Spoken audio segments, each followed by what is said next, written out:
Hoje a gente vai falar um pouquinho sobre esforço e fidelidade.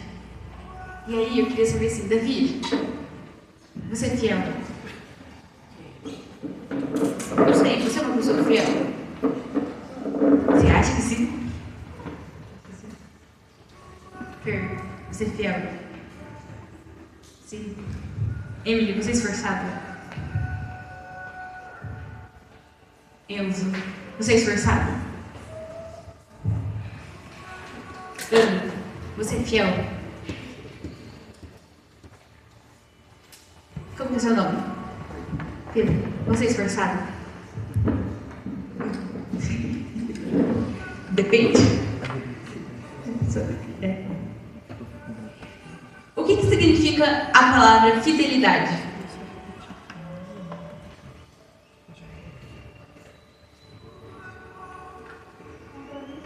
Compromisso? O que significa fidelidade?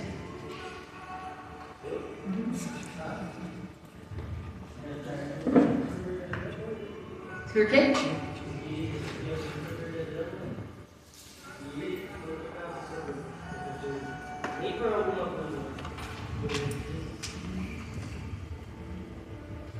O que mais? O que mais que significa a palavra fidelidade? Mais alguém? Vai, vocês que namoram, o que significa fidelidade para vocês? Fiel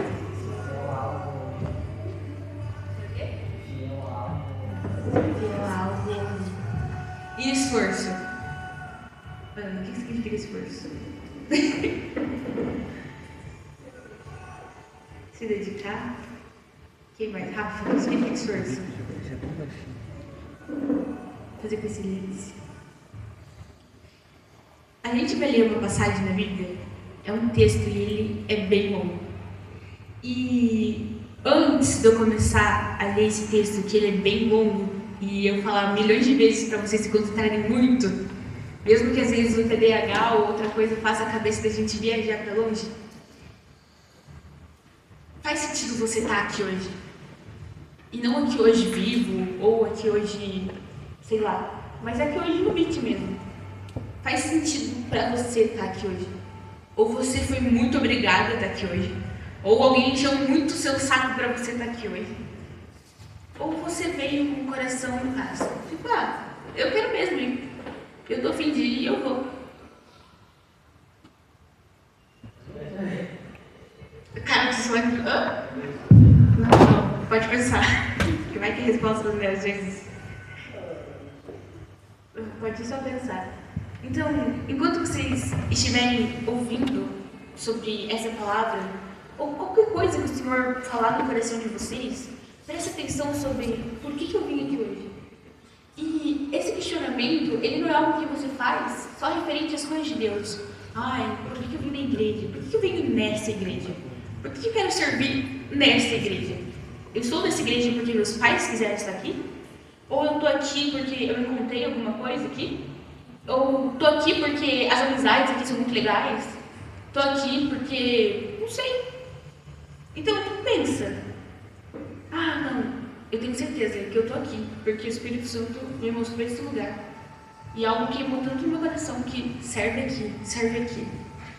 Então, conforme a gente for conversando sobre fidelidade e esforço, para pensar um pouco sobre isso.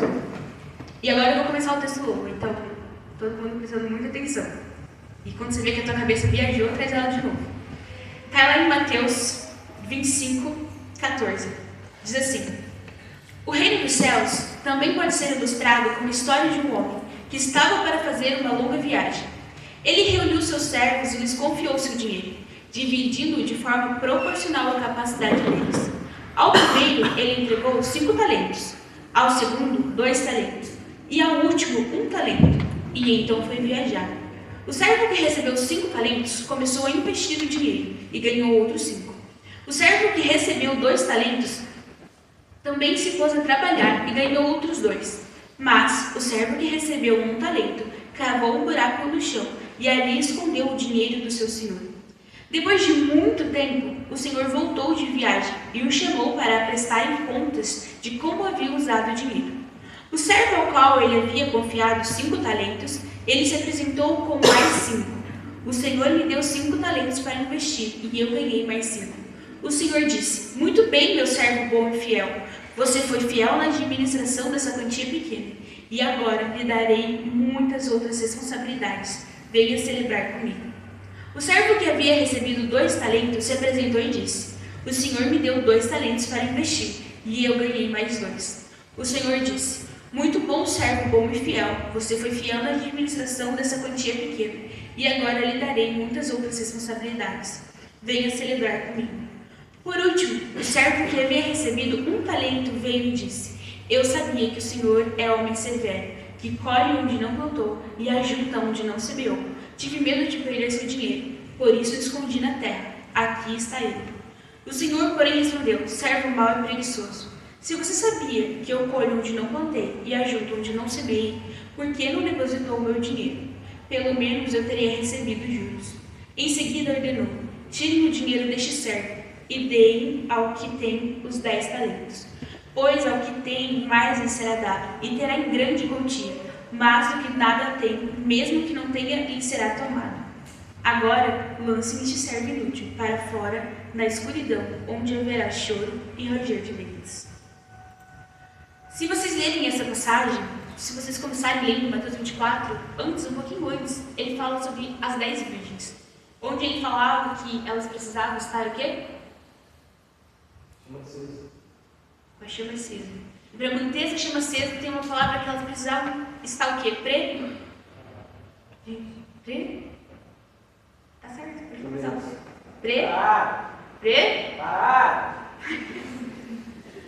Separadas.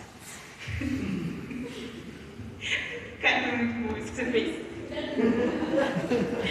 Elas precisavam estar preparadas. E agora a minha pergunta é: você tá? Você tá aí? Você tá, Diego? Bia? Antes da gente entrar na parte de fidelidade, eu quero começar falando sobre aquele que não multiplicou nada. Ele recebeu. E ele recebeu e guardou aquilo. Só que a palavra começa dizendo que ele guardou por conta de medo. E eu comecei a pensar no medo desse cara. Ele sabia que o patrão dele, ele era uma pessoa dura, que ele colhia onde ele nem tinha plantado. Então, o medo, às vezes, pode ser o medo de falhar, o medo de decepcionar, às vezes o medo de ser punido, o medo de se expor. E depois ele fala sobre a preguiça e sobre a indiferença dele. Mas antes da gente ir para esses pontos, a gente vai falar sobre o medo. O medo, a gente chama o medo de prisão. Porque quando você tem medo de algo, você não vai fazer. Eu tenho medo de altura. E se alguém falasse pra mim: Gabi, cara, só nessa escada aqui. Tipo, essa escada aqui, quando ela não tinha corrimão, eu não subia. Eu subi, né, ali em cima, depois de 1 ano e meio de igreja. Porque eu não conseguia subir. E ainda tem vezes que eu preciso descer. Esses dias meu pai falou assim: sobe lá e pega o computador e daí vamos que a gente precisa sair. Subi rapidinho, só peguei o computador. Quando eu fui pra descer, que eu tava segurando o computador, o carregador e um monte de coisa, eu falei: cara, como é que eu vou apoiar com o meu irmão? E não desci. Eu travei na ponta da escada. E daí eu consegui: pai! Tipo, graças a Deus a igreja estava vazia, né? Então eu berrei aqui: me ajuda, não sei o que. Aí ele me falou: Gabriela, é só descer dele. Eu não consigo descer. Tipo, eu travei nisso. E, gente, essa vergonha eu já passei em muitos lugares de ir e trabalhar. Até um tempo atrás, eu fui com meus avós para Joinville e eles queriam ir no Mirante. E, nossa, eu subi tranquilo no Mirante, não sei o quê. E andei por tudo, olhei a vista. E quando fui dar a volta, eu fiquei parado assim. E as pessoas passando por mim. Aí o moço veio aqui e falou: tá tudo bem? Você tá passando mal? Aí eu falei: eu acho que minha pressão tá baixando. Você consegue chamar meu pai? E daí, tipo, ela disse: quem é seu pai? Um monte de gente lá, né? Daí eu falei: acho que tá... Eu não me mexi, acho que ele tá atrás de mim, assim, vem ali e fala, sei lá, o pai da Gabriela. Ele já vai saber quem que eu travei. E daí é você, o pai da Gabriela ali, ouvindo assim, daí eu parada lá. E aí meu pai veio e teve que descer comigo. E o que eu posso dizer para vocês é que eu não aproveitei a vista daquele mirante. As fotos que eu tirei com meus avós eram para ser fotos que, cara, o dia que eu revelar aquelas fotos, guardar aquelas fotos, eu tô parada bem assim. E meu avô e minha avó abraçados um no outro, assim, e eu parada assim, do lado deles. Como eu vou essa foto? Então, aquilo fez eu perder um momento gigantesco, sabe, de memórias para guardar. Mas porque o medo, ele travou. E o medo, ele cativou. E trazendo para os dias de hoje, o que é seu medo?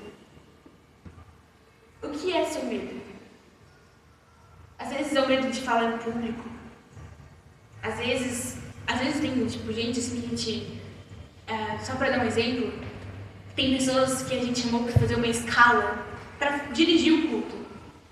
E tem algumas pessoas que no começo de tudo, para vir a primeira vez aqui, e às vezes só orar ou fazer alguma coisa, tipo, isso trava, tipo... Mas o que eu faço? Como é que eu começo? E aí teve até uma pessoa que eu escrevi pra ela, olha, você pode tipo, começar orando, isso e aquilo, tipo, fala boa noite, detalhadamente, porque o medo trava. E o medo, ele gera uma prisão, depois que ele te travou, ele te prende. E sabe uma prisão de quando uma pessoa tem uma algema, assim, no tornozelo?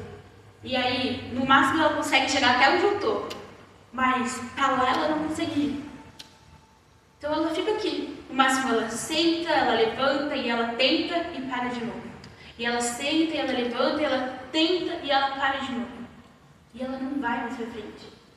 E esse senta, levanta não é uma questão só figurativa, é na vida. É na vida. Ai, Camila, eu só adolescente, eu sou só jovem, mas você consegue perceber na sua vida coisas que são travadas. Coisas que o medo não fazem você ir além. Então, da mesma forma que esse cara, ele só tinha e ele podia ter multiplicado muito mais, ou triplicado o dinheiro que ele recebeu. Ele não fez, porque, cara, meu chefe é tão difícil, que eu só vou esconder o dinheiro aqui. Eu não vou nem multiplicar, mas também não vou perder. Vai estar aqui, quando ele voltar, eu vou entregar uma moeda. Só que isso não era bastante. Depois ele fala sobre a preguiça. E junto com a preguiça, existe uma coisa chamada procrastinação. Elas caminham junto. Sabe aquela coisa, principalmente coisa de escola, faculdade, tipo, amanhã eu faço, amanhã eu vejo, daqui a pouco eu faço, daqui a pouco eu vejo. Mas amanhã eu vou ter um tempinho maior para fazer as coisas, então amanhã eu vejo como que eu vou fazer isso e aquilo, isso e aquilo. Lembra que a gente começou falando sobre esforço? Alguns disseram que é excelência, outros disseram que são esforçados, e até mesmo outros responderam que são fiel. Quando a gente pergunta sobre fidelidade, a gente já pensa, tipo, igual eu dei exemplo de namoro, a gente sempre pensa em uma pessoa. Não, eu sou fiel a essa pessoa. Eu sou fiel a essa pessoa, eu sou leal a essa pessoa. Eu sou fiel a essa amizade, eu sou fiel ao meu namorado, eu sou fiel aos meus pais, eu sou fiel a isso, eu sou fiel àquilo. Só que a fidelidade tem a ver com compromisso. E se a sua preguiça, ela rouba isso de você, pode saber que você não está sendo fiel, nem com o professor que você precisava entregar isso, e muito menos com Deus. Que na palavra dele diz, façam todas as coisas como se fossem... Pode falar mais alto, galera. Para Deus. Isso é fidelidade. Então, eu sou fiel, não sou fiel, é só olhar para as atitudes que a gente tem com a gente mesmo e com os outros. Porque a maioria das coisas sempre tem a ver com alguém. Sempre tem a ver com alguém. Cuide para que a sua preguiça e o seu medo não te roubem de viver uma excelente vida com Deus. 1 João 4,18 diz assim: no amor não existe medo. Seu perfeito amor por nós afasta todo medo. Se estamos com medo, é porque temos o seu castigo. E isso mostra que não estamos completamente convencidos de que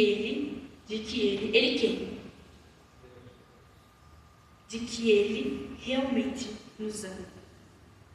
Ou seja, se esse teu medo, ele te prende e ele te torna escravo de algo, você não tem a completa certeza, você não é convencido, você não entende de que ele, Deus, te ama.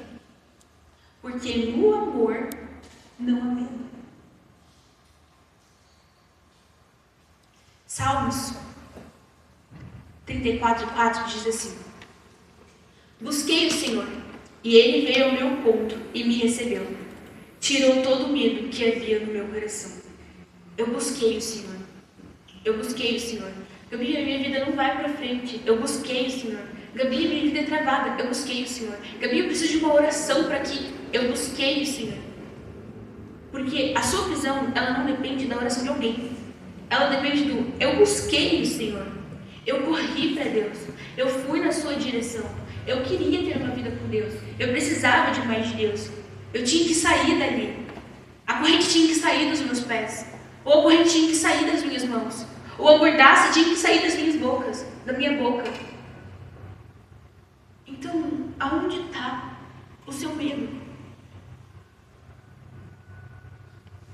Eu costumo falar que antes de existir qualquer problema, antes de minha vida está assim, então antes de existir qualquer problema, o Senhor já tem a solução. Então antes da crucificação de Jesus, Deus já tinha a solução, que era a ressurreição dele. Então antes de você colocar um problema gigantesco na sua vida, fazer uma tempestade num copo d'água, você lembra que você tem um Deus, que Ele ama você e que no amor dele não existe medo. Eu não vou vencer isso, aquela prova, o vestibular, o Enem, a faculdade que eu quero, o trabalho que eu penso, a viagem que eu queria, a minha vida com os meus pais, a minha vida com o meu pai, ou a minha vida com a minha mãe, ou a vida com os meus irmãos, nossa isso, nossa aquilo. Então antes de existir um problema, o Senhor já tinha solução. Às vezes é a solução que você gostaria? Não. Porque a gente planeja a nossa vida, ou a gente idealiza a nossa vida. Um exemplo, cara, eu quero tanto casar com o Tude, ele não tá aqui hoje, mas ter uma vida com ele, e viver assim, e ter uma casa assim, um carro assim, que nossos filhos sejam assim, e eu idealizo a vida desse jeito. Só que, conforme eu entreguei minha vida para o Senhor, e eu entreguei os meus planos para Ele, eu confio nele, porque esse amor completo que eu entendo e que eu vivo, Ele não me deixa viver no medo. No medo do futuro, na incerteza de alguma coisa, na incerteza, às vezes, do amor dos meus pais, na incerteza do amor de quem vive comigo, às vezes na incerteza até do amor de Deus por você. Então, eu precisava sair desse ciclo que eu vivo. Parece que quando eu acho que eu vou engrenar na minha vida com Deus, eu sentei de novo. Quando eu acho que minha vida vai pra frente, eu parei de novo. Quando eu acho que vai ser diferente, eu parei de novo. Cara, que em nome de Jesus, você entenda esse amor que te tira disso. Porque, sabe por quê? Porque quando você entende esse amor e você vive esse amor, não é assim, entendi, estou livre. Não, mas é que você entendeu tão completamente e tão verdadeiramente que ficar preso e amarrado não faz sentido. Porque o mesmo Senhor que Filipenses fala, que desceu até o fundo da terra e subiu triunfantemente para o céu, é aquele que tira a corrente dos nossos pés. É aquele que tira a corrente das nossas mãos. É aquele que destrava a nossa boca. É aquele que nos dá grandemente mais. Essa é a solução. Então, ao mesmo tempo que eu trouxe um problema aqui, essa é a solução. A fidelidade de Deus, ela é algo que às vezes a gente não consegue entender completamente. Será que Deus é fiel mesmo? E às vezes a gente fala, não, Deus é fiel, Deus é fiel. Nossa, como Deus é fiel. Mas você consegue ver a fidelidade de Deus nos pequenos detalhes na sua vida? De quando você senta, olha para aquela situação e fala, cara, Deus é muito fiel. Deus é muito fiel. Deus é muito fiel. Deus é muito fiel. Deus, você é muito fiel. Eu sempre dou exemplos da minha casa, principalmente de coisas que aconteceram da nossa vida ali como família. E um dos exemplos de fidelidade com Deus, com a nossa casa, foi quando a gente vendeu o terreno que a gente tinha por 13 anos ali. Que foi o terreno que meus pais construíram quando eles casaram ali, a vida deles. A gente morou ali por um tempo e deu todo aquele problema de acidente. E depois de 13 anos, e nesses 13 anos, a gente saía do culto, ia lá na frente do terreno e orava. Saía do culto, ia na frente do terreno e orava. Às vezes passava na frente do terreno, dava uma olhadinha pra lá e orava. E aí passaram 13 anos. E nesses 13 anos, será que voltamos a morar ali? Será que construímos ali? Será que fazemos alguma coisa? Será que não sei o quê? Será que não sei o quê? Será que não sei o quê? Será que não sei o quê? Deus foi fiel. E a fidelidade de Deus se mostrou quando um cara aleatório bateu na porta da empresa e falou, eu quero comprar aquele terreno ali.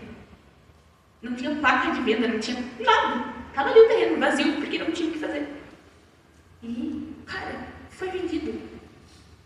E, gente, eu sei que, né, às vezes é complicado, a gente fala muito sobre financiamento e coisa assim, mas o cara foi e falou assim, me passa teu Pix que eu vou comprar já. Que? Cara, o valor é absurdo e você vai fazer um Pix. E Deus é fiel. Teve vezes que eu estava internada no hospital e eu às vezes ficava 10 dias internada no hospital, muitos dias internada no hospital. E cara, tinha vezes que, cara, não aguento mais essa comida de hospital, não tem gosto, sem sal. E aí alguém ia me visitar e no quarto que eu ficava não podia subir com comida. Eu não sei o que a minha tia fez, que ela subiu com um pote assim, gigantesco de coxinha enroladinha divina e 1 litro de ketchup e 500 ml daquela garrafinha de Coca-Cola. Eu falei, que? Cara, Deus é fiel. Depois que a minha família passou muito tempo sem viajar, sem a gente conseguir férias do meu pai, porque meu pai vendia as férias na empresa para ajudar a fazer as coisas, carregamento de final de ano, e às vezes ficava 1 semana, 4 dias na praia fazendo coisa assim, e aí minha mãe foi chamada para falar para mulheres no Rio Grande do Sul. E aí ela falou assim, olha, o mesmo preço que vai sair para você pagar uma passagem para mim, vai sair o preço da gasolina, onde a minha família toda poderia ir. Não, então vem pra cá com a família toda, vamos deixar tudo certo, vocês vão ficar na casa pastoral, que é numa chácara, isso e aquilo. Beleza, foi toda a família viajar 12 horas de carro. Chegando lá, eles falaram assim, olha, vamos nesse endereço aqui. Quando a gente chegou no endereço aqui, eles estão preparados para ficar na casa dos pastores de lá. Era um hotel, pago com café da manhã. E o chuveiro, eu acho que foi o segundo melhor chuveiro que eu já tomei no banho. E como era em hotel, e tipo, pô, eu vou ficar umas horinhas a mais nesse chuveiro, né? Na minha casa, meu pai não vai pagar tão caro quando de luz e conta de água. Deus foi fiel. Olha, vocês vão ficar aqui sábado, domingo, e aí, né, já acabou o congresso, no domingo acabava o congresso, a gente ia se organizar para domingo à tarde vir embora. Não, mas a gente pagou o hotel para vocês até terça-feira. Vão conhecer a cidade, vão conhecer Gramado, vão conhecer outros lugares. Cara, Deus é fiel. Saindo de lá, deixaram tudo pago, pagaram as coisas, falaram assim, subam, façam essa rota aqui para vocês subirem. Beleza. Gente, a história é longa, aconteceu tanta coisa nessas rotas aí, que a BR de lá não é BR igual aqui asfaltada, é tudo, você vê vaca, você vê coisa assim, e o carro do meu pai era o Cerato que tá ali, ele é o carro baixo, então qualquer coisa. E nesse meio tempo, a gente abriu uma garrafa de Coca-Cola porque parou para comer, e quando eu fui abrir, explodiu a Coca-Cola no carro, e daí eu falava pro Thiago, fecha, e eu fui colocar, e na hora até ele achar a tampinha, eu coloquei para fora, assim, meu braço, e meu pai achou que o fecha era fechar o vidro, aí ele começa a subir, minha mão assim, explodindo a Coca, tipo, cara, foi coisas absurdas, mas a gente chegou onde a gente tinha que chegar, e a gente conheceu como se fosse um mar de nuvens, que era na Serra do Rio do Rastro, tipo, você subia nuvens, assim, e era muito bonito. Descendo de lá, meu pai falou assim, já sei um lugar que a gente pode comer. Em Laranjeiras, Florianópolis. Tava tudo pago. Deus é fiel. Meu avô passou recentemente por uma cirurgia. Cara, Vitor, ele é gêmeos, o Vitor namora a Duda é minha prima, então a Letícia, todo mundo ali faz parte meio que da mesma família. Meu avô resolveu fazer um jantar. Pronto, lá vai ele fazer um jantar para se despedir de todo mundo, e aquela choradeira. Eu já estava fazendo a salada e chorando em cima do alface, depois eu colocar sal, de tanto que eu chorava em cima, e ele queria cantar louvores do cantor cristão, e aquela coisa que já... Cara, quando você vai cantando música do cantor cristão, já parece algo mais triste ainda, e daí você, sabe, olhando meu avô, minha avó, e ele aquilo, isso e aquilo. E ele passou pela UTI, tirou 30 centímetros do intestino, ficou internado por muito tempo. A gente teve a corrida aqui na igreja, eu saí da corrida, levei a minha avó lá na UTI, mostrei o troféu para ele, que a minha mãe fez de homenagem para ele. Vi ele chorando na UTI, aí eu virava de lado para chorar, daí voltava de novo, assim, para ele não ver que eu estava chorando, e a minha mãe desmoronando e chorar do outro lado. E ele está em casa. Deus é fiel. Tem tantas coisas que eu poderia citar. O Thiago é um exemplo disso. O Thiago ele nasceu doente. Ele precisou ficar praticamente meses na UTI. E hoje está aqui. Às vezes não guarda louça em casa, às vezes tem umas coisas ou outras que a gente se implica. Aí às vezes ele entra no meu quarto para ficar papeando até outras horas da noite, como se amanhã a gente não tivesse que levantar cedo. Mas ele está aqui. Deus é fiel. Então, mesmo que eu tenha citado muitas coisas sobre a minha vida, sobre a vida da minha família aqui, Deus é fiel.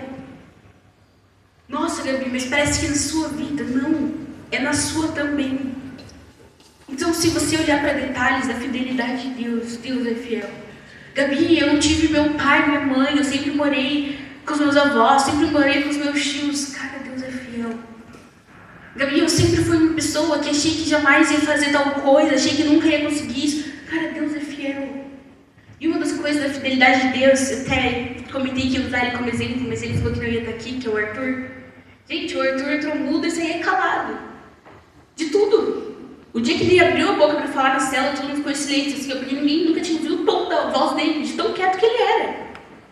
E hoje ele me incomoda pra caramba, pede carona, fala que eu bato no turno. Agressora. Cara, a gente vê a fidelidade de Deus nisso, porque hoje ele tá aqui e ele é um líder em potencial. Emily. Murilo. Gente, Murilo odiava a célula. Se era uma pessoa que não queria estar na célula, era ele. A Mari me obrigou a estar aqui hoje. Tá aí hoje, servindo no Data, fazendo as coisas. Cara, Deus é fiel. Deus não é fiel só porque Ele traz coisas boas na sua vida. Deus é fiel porque hoje você está aqui. Deus é fiel. Deus foi fiel quando seus pais se matavam de brigar e às vezes você tinha que ouvir as coisas e, cara, parece que isso nunca vai passar.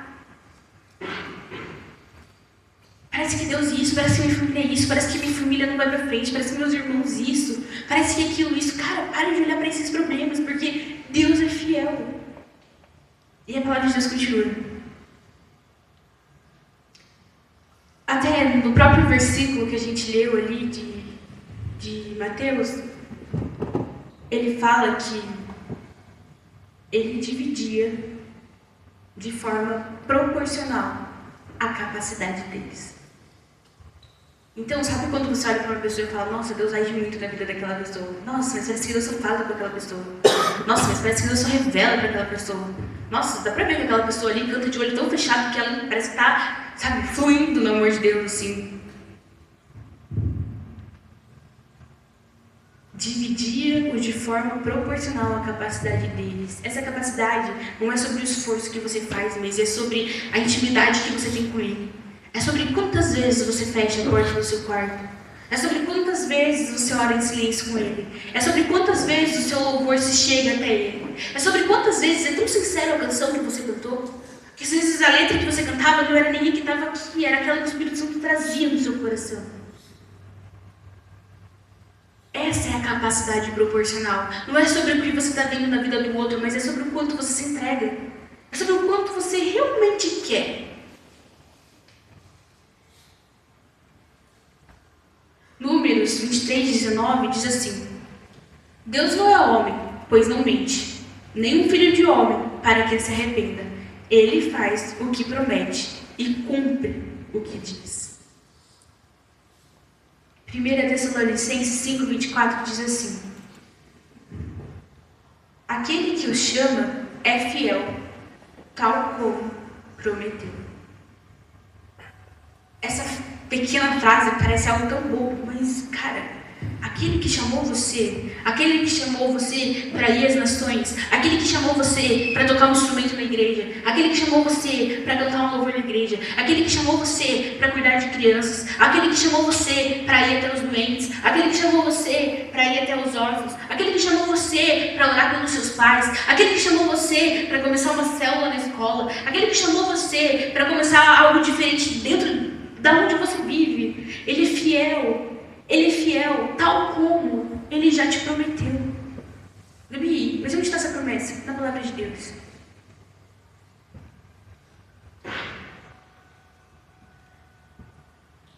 Existem algumas coisas no nosso coração e na nossa mente que atrapalham as coisas de Deus. E uma delas, e se não for a principal delas, é a ansiedade. E, gente, a ansiedade não é só quando eu estou ansioso para viajar. Ai, meu Deus, estou ansioso para fazer aquela prova.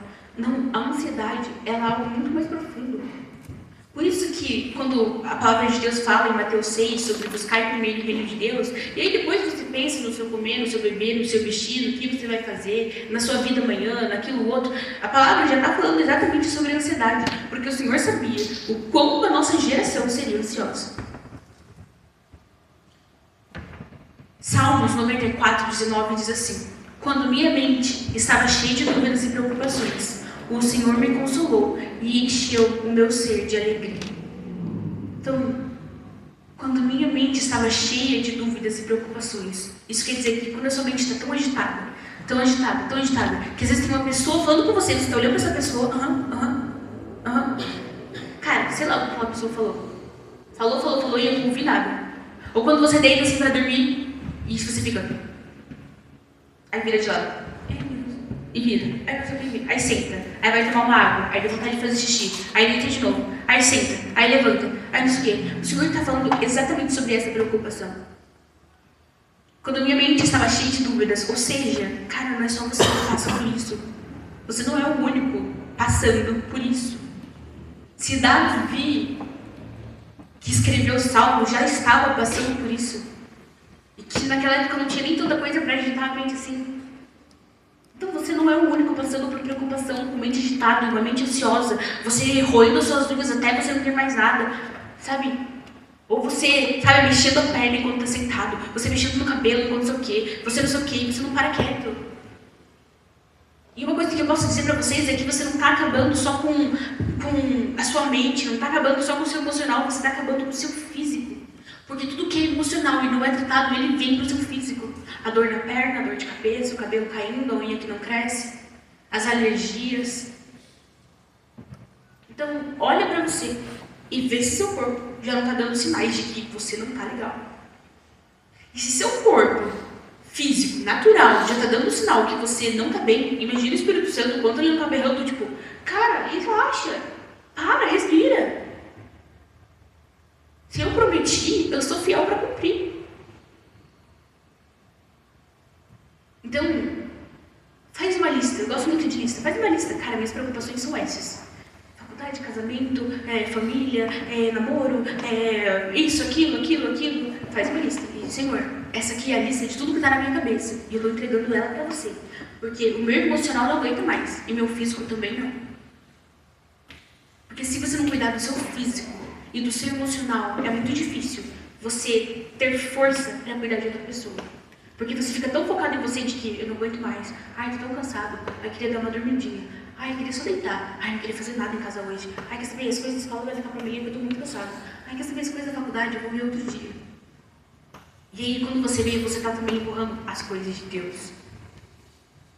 Então, cuida do que tá nos seus pensamentos. Cuida do que tá no seu coração. Cuida do que tá tirando você do foco. Para que você realmente seja uma pessoa fiel. Jeremias 29:11 diz assim: porque sou eu que conheço os meus planos sobre você, diz o Senhor. Planos de bem, não são planos de sofrimento. Eu lhes darei aquilo que mais desejam, um futuro de paz em sua própria terra. 2 Coríntios 5:17 diz assim: quando alguém está em Cristo, torna-se uma pessoa totalmente nova por dentro. Já não é mais a mesma pessoa. As coisas antigas já passaram e teve início a uma nova vida. Um dos problemas de quando a gente lê esse tipo de versículo é que a gente acha que eu aceitei Jesus, eu quero uma vida nova, você dormiu, você acordou. Ué, mas não tem nada diferente. Não estou sentindo nada diferente. Parece que minha vida está igual, meus pais continuam me tratando igual, meus pensamentos estão igual, eu continuo às vezes respondendo alguém, eu continuo às vezes me estressando com isso. Ué, não era uma nova vida que eu tinha com Cristo? Tem um livro que eu gostaria que vocês lessem que se chama Evangelho 3D, que ele fala um pouco sobre o discipulado. Eu ainda não sei se ele tem uma versão em português, mas dá para procurar no Telegram, essas coisas assim. Leiam esse livro. E se vocês puderem ler também, esse eu sei que tem, que se chama Perfil de 3 Cs. Ele fala praticamente sobre isso. Sobre uma nova vida que a gente, agora vai. Mas que é um caminhar e um processo com Cristo. Então, não se frustre com a sua vida com Deus. Não se frustre com aquilo que você achou que seria novo. Não se frustre com aquilo que você achou que, nossa, o Tude, ele fala, né, não vou usar ele como exemplo porque ele não está aqui, tá, pessoal? Não precisam contar para ele depois. Mas ele mesmo já falou sobre isso, que quando ele chegou aqui, cara, eu acho que, sei lá, de 10 palavras que ele falava, 15 era palavrão. Porque era natural natural da cultura dele, de onde ele vivia, de tudo, era natural. Fazia parte da frase dele, fazia parte da vida dele, ele se expressar com palavrão. E acontecia uma coisa, ele falava, ou ele queria, sabe, estava muito feliz e falava não sei o que, não sei o que. E aí, a gente começou a usar umas técnicas da célula de como isso acontecia. Então, às vezes ele soltava, tipo, soltou o palavrão assim. A gente falava, paga 10. E ele começava a fazer 10 flexões assim no meio da sala, assim, dos gêmeos, e pagava 10 flexões. Aí tem que ele, não sei o que, paga 10. Ele, de novo? Ué, você falou de novo? Pagava 10. Não era só ele, tinha algumas pessoas que pagavam junto com ele. Mas isso, querendo ou não, de alguma forma, foi fazendo com que ele repensasse as coisas que ele falava. E hoje é muito legal fazer videochamada com a família dele e a família dele ficar, você tá falando palavrão? Porque eles lá, soltando não sei o que, não, parei, não é mais normal da minha cultura, não é mais normal do meu linguajar. Porque isso foi um trabalhar de Deus, não era só sobre o palavrão que saía da boca. Porque o coração, a boca fala do que o coração está cheio, o provérbio diz isso. Então, do que estava tão cheio que precisava se expor dessa forma? E a palavra de Deus também fala sobre as palavras torpes, então leiam depois isso.